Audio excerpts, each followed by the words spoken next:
ಗದಗ ಜಿಲ್ಲೆಯ ಲಕ್ಷ್ಮೇಶ್ವರ ಪಟ್ಟಣದಲ್ಲಿ ರಾಜ್ಯ ಸರ್ಕಾರವು ಪೆಟ್ರೋಲ್ ಮತ್ತು ಡೀಸೆಲ್ ದರಗಳನ್ನು ಹೆಚ್ಚಿಗೆ ಮಾಡಿರುವುದನ್ನು ಖಂಡಿಸಿ ಬಿಜೆಪಿ ಕಾರ್ಯಕರ್ತರು ಶಾಸಕ ಡಾಕ್ಟರ್ ಚಂದ್ರು ಲಮನಿ ನೇತೃತ್ವದಲ್ಲಿ ರಸ್ತೆ ತಡೆದು ಪ್ರತಿಭಟನೆ ನಡೆಸಿದರು. ಈ ಸಂದರ್ಭದಲ್ಲಿ ಮಾತನಾಡಿದ ಶಾಸಕ ಡಾಕ್ಟರ್ ಚಂದ್ರು ಲಮನಿ ರಾಜ್ಯ ಸರ್ಕಾರದ ವಿರುದ್ಧ ತೀವ್ರವಾಗಿ ವಾಗ್ದಾಳಿಯನ್ನ ನಡೆಸಿದರು.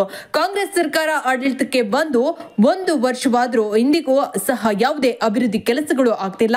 ಇದೇ ರೀತಿ ಮುಂದುವರೆದರೆ ಮುಂದಿನ ದಿನಗಳಲ್ಲಿ ನಡೆಯುವ ಯಾವುದೇ ಚುನಾವಣೆಯಲ್ಲಿ ಕಾಂಗ್ರೆಸ್ ಪಕ್ಷವು ಒಂದೇ ಒಂದು ಸ್ಥಾನವನ್ನು ಸಹ ಗೆಲ್ಲುವುದಿಲ್ಲ ಎಂದು ಶಾಸಕ ಡಾಕ್ಟರ್ ಚಂದ್ರು ಲಮಾಣಿ ಅವರು ತಿಳಿಸಿದರು. ಈ ಸಂದರ್ಭದಲ್ಲಿ ಸುನಿಲ್ ಮಹಂತೇರ್ ಶೆಟ್ಟರ್, ನವೀನ್ ಬೆಳ್ಳಟ್ಟಿ, ಅಶೋಕ್ ಪಲ್ಲೆದ್, ಗಂಗಾಧರ್ ಮೆಣಸಿನಕಾಯಿ, ಡಿವೈ ಹುನಗುಂದ, ದುಂಡೇಶ್ ಕೊಟಗಿ, ಎಂಆರ್ ಪಾಟೀಲ್, ಅಶೋಕ್ ಶಿರಹಟ್ಟಿ, ನಿಂಗಪ್ಪ ಬನ್ನಿ, ಅನಿಲ್ ಮುಲಗುಂದ ಸೇರಿದಂತೆ ಇನ್ನೂ ಹಲವರು ಮುಖಂಡರು ಹಾಗೂ ಕಾರ್ಯಕರ್ತರು ಪಾಲ್ಗೊಂಡಿದ್ದರು. ಹೆಚ್ಚುವರಿ ಮಾಡಿ ಇಡೀ ರಾಜ್ಯದ ಜನತೆಗೆ ಆರ್ಥಿಕವಾಗಿ ಹೊರೆಯನ್ನು ರಾಜ್ಯ ಸರ್ಕಾರ ಹಾಕಿದೆ. ರಾಜ್ಯ ಸರ್ಕಾರ ಕೊಡುವಂತ ಕೆಲ ಹೆಸರಿನಲ್ಲಿ ರಾಜ್ಯದ ಬಡ ಜನರ ಮೇಲೆ ಒಂದು ಆರ್ಥಿಕ ಹೊರೆಯನ್ನು ಹಾಕ್ತಾ ಇರೋದು 1 ವರ್ಷದಿಂದ ರಾಜ್ಯ ಸರ್ಕಾರ ಈ ಕೃತ್ಯವನ್ನು ನಡೆಸ್ತಾ ಬರ್ತಾ ಇದೆ. ನಮಗೆಲ್ಲರಿಗೂ ಗೊತ್ತಿರುವ ಹಾಗೆ ರಾಜ್ಯ ಸರ್ಕಾರ ಕೊಟ್ಟಂತ ಯೋಜನೆಗಳು ಇವತ್ತು ಶಕ್ತಿ ಯೋಜನೆ ಬಗ್ಗೆ ತಮಗೆಲ್ಲರಿಗೂ ಗೊತ್ತಿದೆ. ಎಲ್ಲ ಮಾಧ್ಯಮ ಮಿತ್ರರು ತಾವೆಲ್ಲರೂ ಸಹಿತ ಶಕ್ತಿ ಯೋಜನೆ ಬಗ್ಗೆ ಸುಮಾರು 10 ಬಾರಿ ತಾವು ತಮ್ಮ ಮಾಧ್ಯಮದಲ್ಲಿ ಪತ್ರಿಕೆ ಮಾಧ್ಯಮದಲ್ಲಿ ತಾವು ಪ್ರಕಟಿಸಿದ್ದನ್ನು ನಾವೆಲ್ಲರೂ ನೋಡಿದ್ದೀವಿ. ಒಳಗ ಮಹಿಳೆಯರಿಗಾಗಿ ಉಚಿತವಾದಂಥ ಒಂದು ಆಸನವನ್ನು ಕಲ್ಪಿಸಿಕೊಟ್ರೆ ಆ ಬಸ್ಸಿನ ವ್ಯವಸ್ಥೆಗಳು ಇವತ್ತಿನವರೆಗೂ ಹೆಚ್ಚು ಬಸ್ಸುಗಳು ಮಾಡಲಿಲ್ಲ. ಶಾಲೆಗೆ ಹೋಗುವಂಥವರು, ಕಾಲೇಜಿಗೆ ಹೋಗುವಂಥ ವಿದ್ಯಾರ್ಥಿಗಳಿಗೆ ತೊಂದರೆ ಆಯಿತು ವಿನಃ ಅದರಿಂದ ಪರಿಹಾರ ನಂತರ ಸಿಗಲಿಲ್ಲ. ಇವತ್ತಿನವರೆಗೂ ಸಹಿತ ನಮ್ಮ ಸಿರಟ್ಟಿ, ಲಕ್ಷ್ಮೇಶ್ವರ ಮತ್ತು ಮುಂಡ್ರಿಗಿ ಭಾಗದಲ್ಲಿ 1 ಬಸ್ಸು ಸಹಿತ ಹೆಚ್ಚುವರಿಯಾಗಿ ಸರ್ಕಾರದವರು. ಅದರ ಜೊತೆಯಲ್ಲಿ ತಮಗೆಲ್ಲರೂ ಗೊತ್ತಿದೆ, ಇವತ್ತು ಉಚಿತವಾಗಿ ಏನು ವಿದ್ಯುತ್ ಕೊಡ್ತಾ ಇದೆ, ಡೆವಲಪ್ಮೆಂಟು ಈ ಸಾಧನೆಯನ್ನ ಇವತ್ತಿನ ಏನು ಮುಖ್ಯಮಂತ್ರಿಗಳಾದಾರ ಸಿದ್ದರಾಮಯ್ಯ ಸಾಹೇಬರು ಕೊಟ್ಟಂತ ಒಂದು ಕೊಡುಗೆ. ಇವತ್ತು ಒಂದು ಗುಂಡೆ ಮುಚ್ಚಲಿಕ್ಕೆ ಸಹಿತ ಆಗ್ತಾ ಇಲ್ಲ. ರಸ್ತೆಗಳನ್ನು ತಾವೆಲ್ಲ ನೋಡಿದಿರಿ.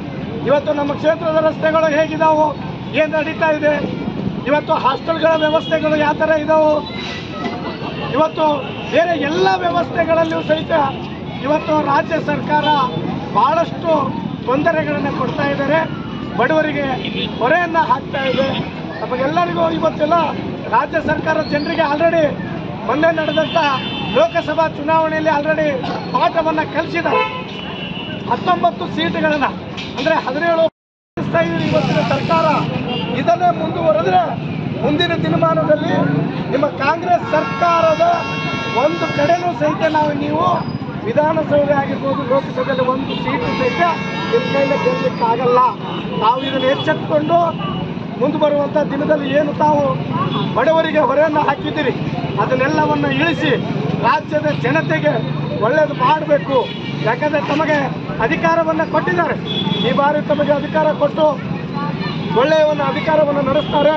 ಈ ರಾಜ್ಯದ ಏನು ಪ್ರತಿಯೊಂದು ಹಳ್ಳಿಯಲ್ಲಿ ಏನು ಸಮಸ್ಯೆಗಳಿವೆ, ಏನು ಒಂದು ಅಭಿವೃದ್ಧಿ ಕಾರ್ಯಗಳನ್ನು ಮಾಡ್ತಾರಂತ ತಮಗೆ ರಾಜ್ಯದ ಜನತೆ ಅಧಿಕಾರವನ್ನು ಕೊಟ್ಟರೆ ತಾವು ಅದನ್ನು ದುರಾಡಳಿತವಾಗಿ ನಡೆಸ್ಕೊಂಡು ಹೋಗ್ತಾ ಇದ್ದೀರಿ.